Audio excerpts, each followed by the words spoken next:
এই ভিডিও ক্লাসটিতে আমি তোমাদের ফর্মাল ইমেল কিভাবে লিখতে হয় সেটা আমি তোমাদের দেখাবো। একেবারেই ফরম্যাট বা নিয়ম বলতে পারো।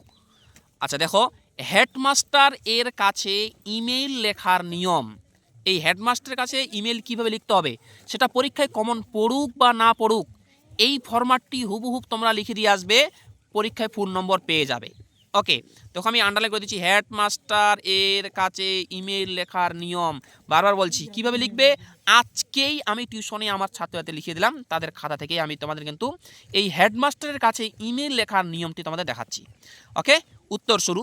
তো প্রথমেই তোমরা লিখবে ডেট লিখে এইখানে আর তোমরা যেদিন লিখবে ইমেলটা যেদিন লিখবে ওই দিনের ডেট আর সালটা দিয়ে দিবে।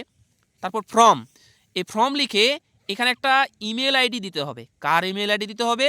তোমরা এখানে তোমাদের নিজের ইমেল আইডি লিখিয়ে দিবে। ওকে, তার নিচে টু লিখবে। টু লিখে এখানে এই জায়গায় কার ইমেল আইডি দিতে হবে? তোমরা ইমেলটা যাকে লিখছো তার ইমেল আইডি, অর্থাৎ আমরা তো হেডমাস্টারের কাছে ইমেল লিখছি, অর্থাৎ এই হেডমাস্টারের বা স্কুলের যে ইমেল আইডি সেটা এখানে বসাতে হবে। ওকে, আচ্ছা তোমরা যদি কেউ খুঁজে না পাও তাহলে হুবহুব এইটাই লিখে দিতে পারো, কোনো অসুবিধা নেই। তারপরে একটু প্যারা করে লিখবে সাবজেক্ট লেখার পর লিখবে রিকোয়েস্ট ফর এখানে বিষয়টি লিখে দিবে। এই যে লেখা আছে বাংলায় বিষয়টি, অর্থাৎ পরীক্ষায় তোমাদের যে প্রশ্নটি এসেছে ওই প্রশ্নটিতে কি বিষয়ে ইমেলটি লিখতে বলেছে ওই বিষয়টি এখানে, মূল বিষয়টি এখানে ওটা লিখে এখানে লিখে দিবে। ওকে, তারপরে একটু পেরা করে লিখবে রেসপেক্টেড স্যার, লিখে কমা দিবে।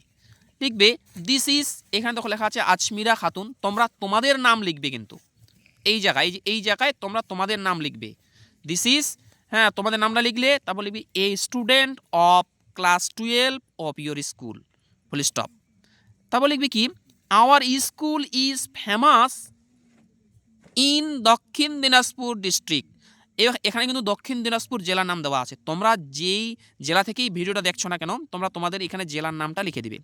ওকে, এখানে কিন্তু লেখা আছে দক্ষিণ দিনাজপুর ডিস্ট্রিক্ট, তোমরা তোমাদের জেলার নাম লিখে দিবে। তারপরে ফুল স্টপ দেওয়ার পর লিখবে many students make good results every year, full stop.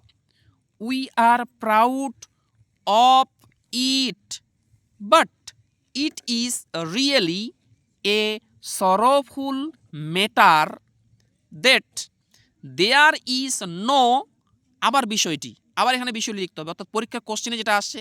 আরেকটা কথা বুঝিয়ে দিই, এই বিষয়টি মানে এই যে লেখা আছে রিকোয়েস্ট ফর সাবজেক্টে, রিকোয়েস্ট ফর এখানে বিষয়টি এইখানে যেই লেখাটা হবে ওই লেখাটাই কিন্তু তোমরা এইখানে লিখে দেবে বিষয়টি। এখানে আছে কি দ্যাট দেয়ার ইজ নো, বিষয়টি লিখে দিলে যেটা পরীক্ষায় আসছে প্রশ্নটাতে in our school, full stop. তারপরে কি লেখা আছে being a renowned school, comma it lacks বানান LACKS, লেক্স দিয়ে আবার বিষয়টি এখানে লিখে দিবে। কোন বিষয়টি বুঝতে তো পারছো, এখানে যেটা হবে ওই বিষয়টাই, বা পরীক্ষায় প্রশ্ন যেটা আসছে ওই বিষয়টা এখানে হবে। ওকে, পরীক্ষায় কমন পড়ুক বা না পড়ুক, যদি তোমরা দেখতে পাও যে তোমাদের ইমেল রাইটিংটি হেডমাস্টারের কাছে এসেছে, হুবু যেইভাবে আমি তোমাদের ফরম্যাটটি বা নিয়মটি দেখাচ্ছি ওইভাবেই কিন্তু তোমরা লিখে দিবে। ওকে, তারপর দেখো লিখবে it has become a crying need for the students of our school, full stop.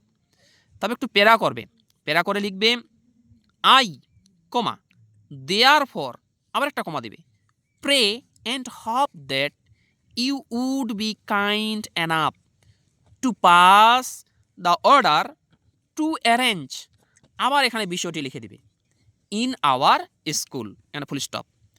এবার এদিকে দেখো, এদিকে লিখবে উইথ রিগার্ডস, লিখে কমা দিবে, তারপর তোমাদের নাম এবং ক্লাস 12 লিখে দিবে। শেষে তোমাদের স্কুলের নাম লিখে দিবে, এখানে তোমাদের নিজের স্কুলের নাম লিখে দিবে এবং এইদিকে থ্যাংক ইউ কথাটা লিখবে। পরীক্ষায় তোমাদের কমন পড়ুক বা না পড়ুক, যদি তোমরা দেখো তোমাদের ইমেল রাইটিংটি হেডমাস্টারের কাছে লিখতে বলেছে, হেড অফ দ্য ইনস্টিটিউশন লিখতে বলেছে, তাহলে এই ফরম্যাটটি হুবু তোমরা কিন্তু পরীক্ষায় লিখে দিবে।